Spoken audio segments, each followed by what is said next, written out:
교회가 세상으로부터 판단을 받게 될 때 우리가 취해야 될 바른 자세는 어떠해야 된다라고 생각하십니까? 요즘 코로나19 때문에 방역 문제로 교회가 행정명령을 받게 됩니다. 여기에 정부의 태도에 대한 불만이 참 많지요. 종교 분리 원칙에 위배가 된다는 것 뿐만 아니라 유대 교회만 부정적인 잣대를 대고 판단한다는 것이지요.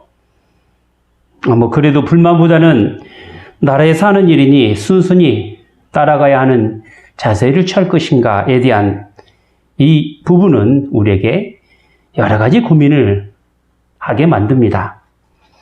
물론 대부분 교회는 철저한 방역을 통해서 정부의 시책에 따라가긴 하지만 그것은 어디까지나 코로나 확산을 방지하기 위한 교회의 자발적인 차원에서 참여하는 것이지 세상 정부로부터 감염의 온상이라는 판단을 받아서 한다는 것은 다른 문제라 이렇게 이야기할 수 있을 것입니다.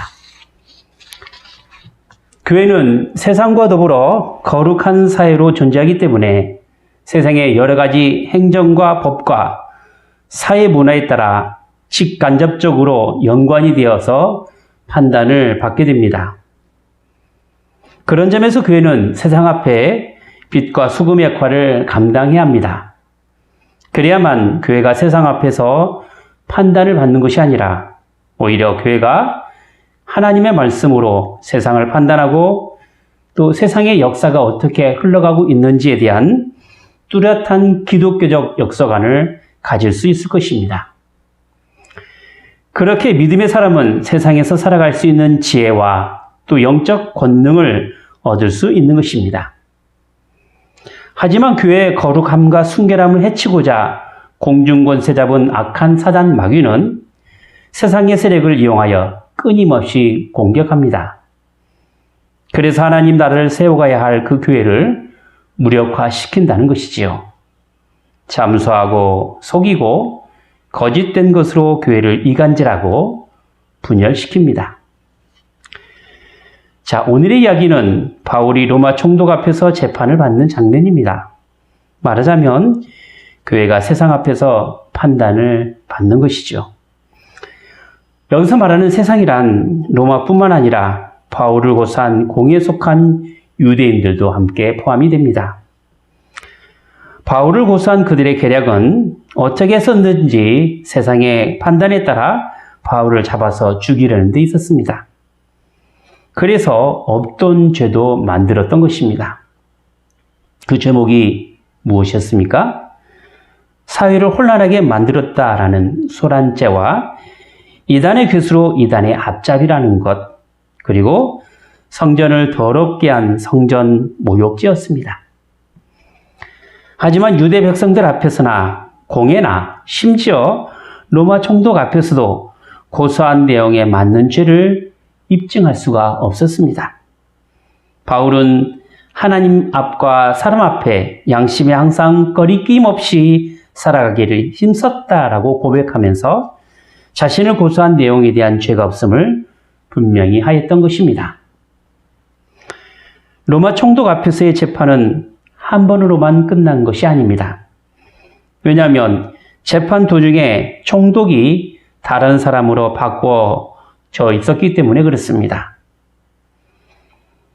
처음에 재판을 담당했던 총독 벨릭스는 정확한 재판을 위하여 잠시 재판을 연기하게 되었고 그동안 바울을 만나 의와 절제와 또 장차 오는 심판에 대하여 듣게 되었습니다.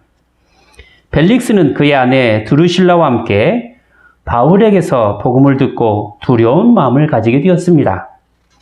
그것은 바로 기독교 신앙이라는 것이 어떤 추상적인 이야기가 아니라 매우 실제적인 윤리와 또 미래에 대한 소망으로 가득 차 있었기 때문에 그렇습니다.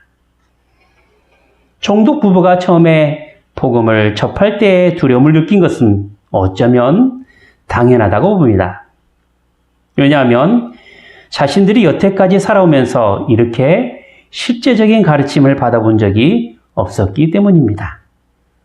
복음의 가르침은 이렇게 사람들의 마음을 움직일 수 있는 힘을 가지고 있는 것입니다. 복음은 사람의 마음을 움직이게 하고 인격적인 변화를 요구하기 때문에 총독에게는 매우 색다른 말씀의 경험을 했는지도 모릅니다. 하지만 그도 역시 세상의 기준에 따라 살아가던 사람이라 유대인의 눈치도 봐야 하고 또한 돈에 대한 욕심이 더 컸습니다. 그러기에 재판을 핑계로 계속 옥에 잡아 가두었고 바울에게서 혹시 뇌물을 받을 수 있지 않을까 하는 기대감으로 자주 바울을 부르게 되었습니다. 처음에 복음에 반응한 총독이었지만 이내 세상의 기준에 맞춰서 살아가게 된 것이지요.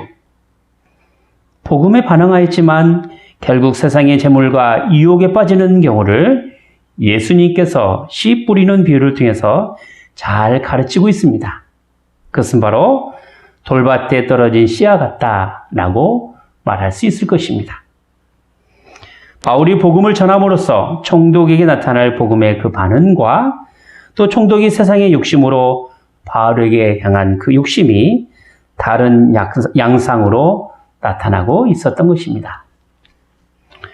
자, 이제 로마 총독인 벨릭스는 바울에 대한 어떤 후속 조치도 없이 후임인 베스도에게 총독 자리를 넘겨주고 떠나게 됩니다.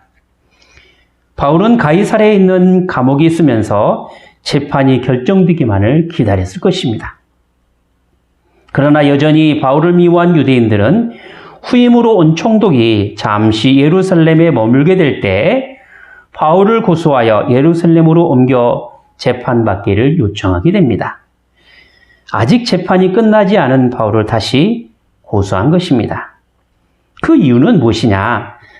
다시 바울의 제목을 밝히기 위함이 아닙니다. 결사대를 조직하여 바울이 예루살렘으로 재판받으러 올 때 무조건 죽이라는 그 의도에서 고소를 한 것입니다. 그러니까 재판이고 뭐고 상관없이 무조건 죽이려는 유대인이었던 것입니다. 이러한 유대인의 결사대 조직은 이스라엘 공회에서 재판을 받을 때부터 이미 결성되어 있었습니다. 사도행전 23장 21절에 그 말씀이 나오지요.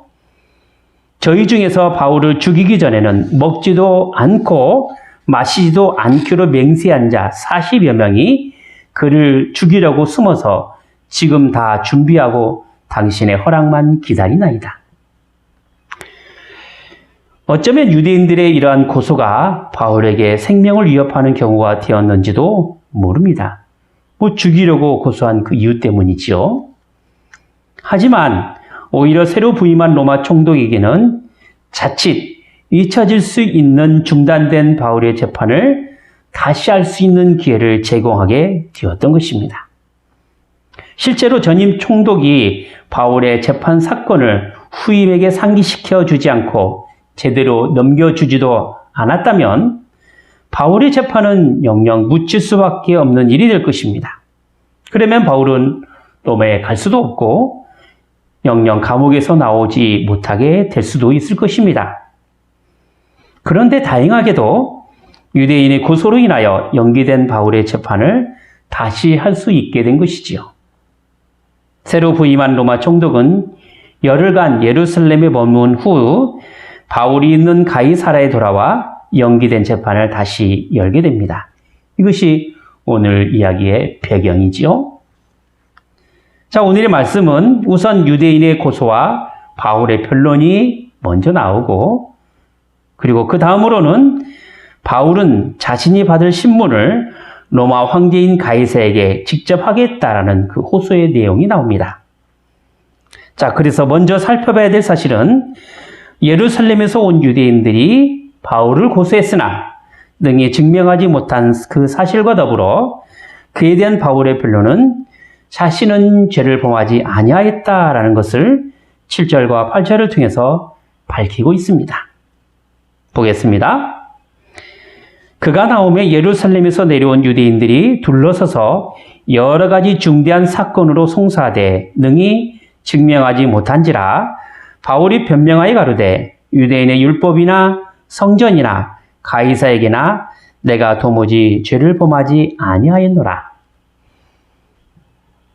바울은 로마 총독 베스도에게 전임이었던 벨릭스에게 한 것과 같은 증언을 다시 하게 됩니다. 즉, 자신을 아무런 근거도 없이 잡은 유대인들이 정한 그 죄를 절대 자신은 짓지 않았다라는 것이죠. 바울은 이미 전임 총독으로부터 죄가 성립될 수 없음을 재판을 통해서 증명된 사실이 있었습니다. 하지만 여전히 로마 총독인 베스도는 유대 사회를 치리하고 관장하는 그 책임자로서 유대인의 눈치를 봐야만 했었습니다.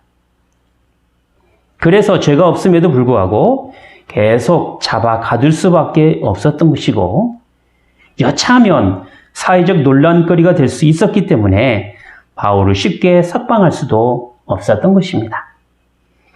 더구나 전임 총독으로부터 바울이 죄가 없다라는 그 어떤 결정도 나오지 않는 상태에서 잡혀온 그 바울을 무조건 석방할 수는 없었던 것입니다. 그래서 바울에 대한 고소 사건을 다시 시작하게 된 것입니다. 하지만 여전히 바울에 대한 여러 가지 고소는 바울을 죽이기 위한 억지로 만든 의도가 된 것이기 때문에 그 어떤 것도 제대로 증명할 수가 없었습니다. 바울을 다시금 유대인의 억지 고소에 대하여 조목조목 부정할 수밖에 없었던 것입니다. 다음으로 봐야 할 사실이 있습니다. 그것은 바울의 최종 판단을 로마 황제 가이사에게 받겠다라는 것이죠. 9절과 10절 말씀입니다. 베스도가 유대인의 마음을 얻고자 하여 바울더러 묻되 내가 예루살렘에 올라가서 이 사건에 대하여 내 앞에서 신문을 받으려느냐? 바울이 가로되 내가 가이사의 재판자리 앞에 섰으니 마땅히 거기서 신문을 받을 것이라. 당신도 잘 아시는 바에 내가 유대인들에게 불의를 행한 일이 없나이다. 자, 이제 총독으로 온 베스도의 입장에서 보면 유대인의 최고 의결기관인 공회의 고소를 무시할 수는 없었습니다. 그렇다고 죄가 없는 바울에게 마음대로 죄를 청할 수도 없는 노릇입니다. 그래서 총독이 유대인의 마음을 얻고자 하여 내린 절충안이 무엇입니까? 그것은 바울의 결정에 따라 유대인의 입장도 내세울 수 있는 좋은 방법이 바로 예루살렘에 가서 재판을 받겠느냐라는 것이죠. 총독이 이러한 절충안은 예루살렘에서 재판이 열리기를 기대하는 공회를 위한 일이기도 했습니다. 그리고 어쩌면 이러한 총독의 제안은 로마로부터 통치의 권한을 부여받은 총독으로서 내릴 수 있는 최대한의 정치적 호의가 될 수도 있었습니다. 하지만 이러한 총독의 제안은 바울에게서는 치명적인 내용이었습니다. 왜냐하면 이미 예루살렘에서 매복한 결사대에게 잡혀 죽을 것이 뻔했기 때문입니다. 더구나 갓 부임한 총독은 유대인의 이러한 교묘한 기락을 알만한 경험이 부족했기 때문에 이러한 경험이 없는 총독의 판단으로 바울을 불리해지게 만들었던 것입니다. 그런 이유로 인하여 바울은 자신의 안전을 보장할 수 없는 그 총독의 제안을 받아들일 수가 없었습니다. 비록 로마의 권한을 사용한 총독이었지만 바울은 직접 로마의 최고 법정인 가이사를 통해서 이 일을 해결하고자 했던 것입니다. 적어도 바울은 이번 재판의 고소건에 대해서만큼은 깨끗한 양심에 따라 거리낌 없이 자신을 변호했습니다. 11절을 보겠습니다. 만일 내가 불의를 행하여 무슨 사죄를 범하였으면 죽기를 사양치 아니할 것이나 만일 이 사람들의 나를 송사하는 것이 다 사실이 아니면 누구든지 나를 그에게서 내어줄 수 없었나이다. 내가 가이사께 호소하노라.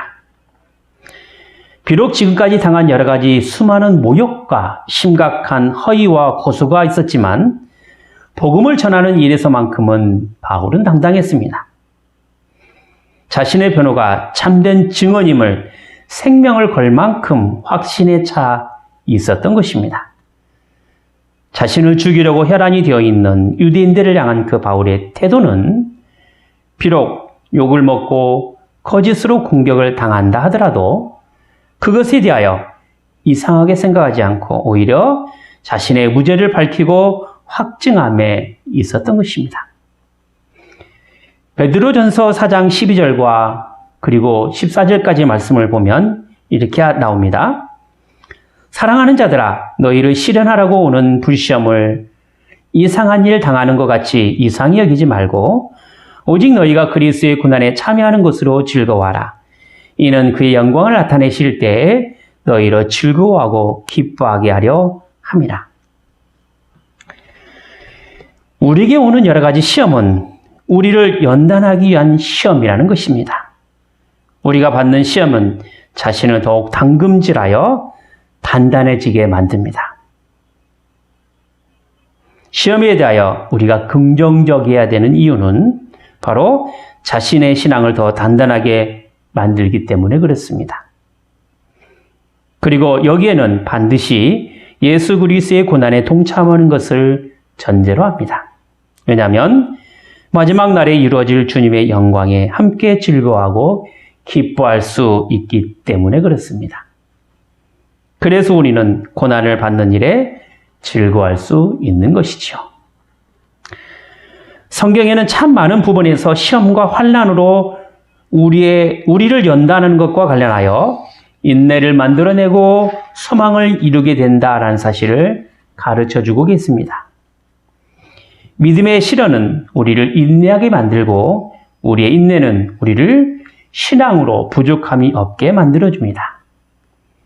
바울이 그토록 집요하게 자신을 물고 늘어졌던 그 유대인들에 대한 태도를 통해서나 혹은 로마 총독의 재판 앞에서 세상을 바라보았던 그 신앙의 관점은 바로 로마서 5장 3절과 4절에 있는 것처럼 다만 이뿐 아니라 우리가 환난 중에도 즐거워하나니 이는 환난이 인내를, 인내는 연단을, 연단은 소망을 이룬 줄을 알미니라 라고 한 것과 같습니다. 그가 그토록 이방인의 사역자로 그 부르심을 받고 고난과 핍박 가운데서도 자신이 받은 그 사명을 잘 감당할 수 있었던 것은 환난 중에서의 즐거움과 소망에 대한 그 확신이 있었기 때문에 그렇습니다. 물론 바울의 이러한 태도에 유대인이 달라질 것은 없습니다. 재판의 결과에 상관없이 유대인들은 바울을 언제든지 공격해 올 것이고 하나님의 신실한 종들에게 향한 잘못된 판단과 핍박은 여전히 계속될 것입니다. 그런 점에서 바울은 자신이 가지고 있는 로마 시민권이란 큰 혜택을 사용하게 됩니다. 그것은 바로 가이사에게 직접 호소하는 일입니다. 황제에게 호소하는 권한은 오직 로마 시민권을 가진 사람에게만 해당이 되었습니다. 이는 재판 결과에 따른 불신보다는 더 타당하고 확실한 법적 절차를 받을 수 있는 권리를 행사하는 것에 있다 할 것입니다. 어쩌면 로마법으로 적절하게 처리되는 것이 아니라 어리석고 잘못된 재판의 결정에 따른 불편함이나 혹은 왜곡된 해석으로 인하여 자칫 정의가 훼손되는 것을 방지하기 위함일 수도 있을 것입니다. 우리는 세상의 논리나 판단으로 인하여 교회가 비판의 대상이 되기도 하고 때로는 칼의 권세로 인하여 세상에 교회가 귀속이 되기도 할 것입니다. 그래서 많은 기독교 역사 가운데 교회는 그 본연의 자세를 지키며 오롯이 서 있는 시기가 그리 많지 않았습니다. 그 이유는 인간의 타락으로 인하여 세상 공중권세 잡은 사단이 하나님 나라의 진행을 방해하며 흩어지게 하는데 온갖 술책을 다 썼기 때문에 그렇습니다. 하지만 예나 지금이나 교회는 언제나 남은 자들을 통하여 하나님의 거룩한 나라를 이뤄왔습니다. 그 남은 자들이란 아담과 하와 이후 아벨을 대신한 셋이요, 많은 족속 가운데 부르심을 받은 아브라함이요, 그 후손인 이삭과 야곱이요, 또 애굽에서 나온 이스라엘입니다. 신약 시대에는 오순절 성령 강림으로 모인 초대교회 성도들이요, 복음에 반응한 이방인들이요, 지금 이 자리에 예배하고 있는 저와 여러분입니다. 힘든 시기는 언제나 있었습니다. 지금 전 세계적인 팬데믹 현상은 모임을 중요하게 여기는 교회 본질마저도 흔드는 매우 위험한 상황이 연출되기도 합니다.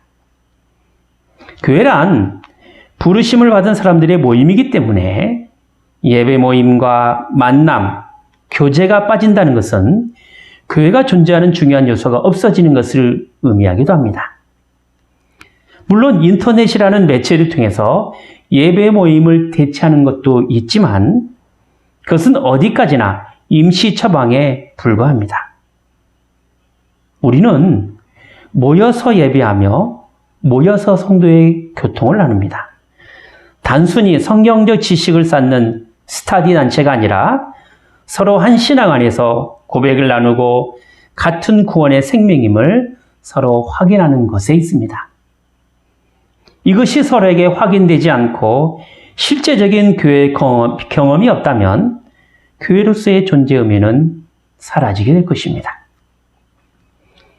교회는 그래서 세상 앞에 수많은 모욕과 거짓과 고소로 판단을 받는 그런 존재가 아니라 오히려 세상 앞에서 우리가 가진 신앙으로 당당해지고 신앙의 양심에 따라 하나님과 사람 앞에서 거리낌 없이 살아가는 사람들인 것입니다.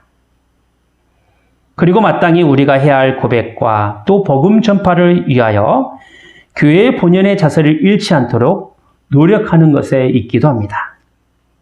비록 그 일로 여러 가지 핍박과 환난 가운데 있을지라도 인내하는 것입니다. 자신을 단련시키는 것입니다. 왜냐하면 그것이 우리의 신앙을 더 단단하게 만들고 하늘에 대한 소망을 분명하게 가지기 위함인 것입니다. 물론 이것이 세상이 우리를 공격하지 않거나 혹은 우리가 가진 신앙에 세상이 협조하는 것을 의미하지는 않습니다. 베드로전서 5장 8절과 9절 말씀을 기억하시기 바랍니다.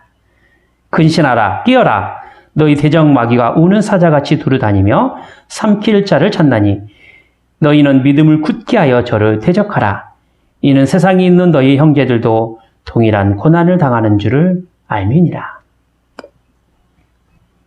우리는 우리의 신앙으로 세상의 모든 고소와 비난에 대해서 우리의 신앙으로 변화하는 것입니다. 하나님 나라의 시민된 특권으로 이 세상에서 믿음으로 이기고 믿음으로 살아가는 것입니다. 기도하겠습니다.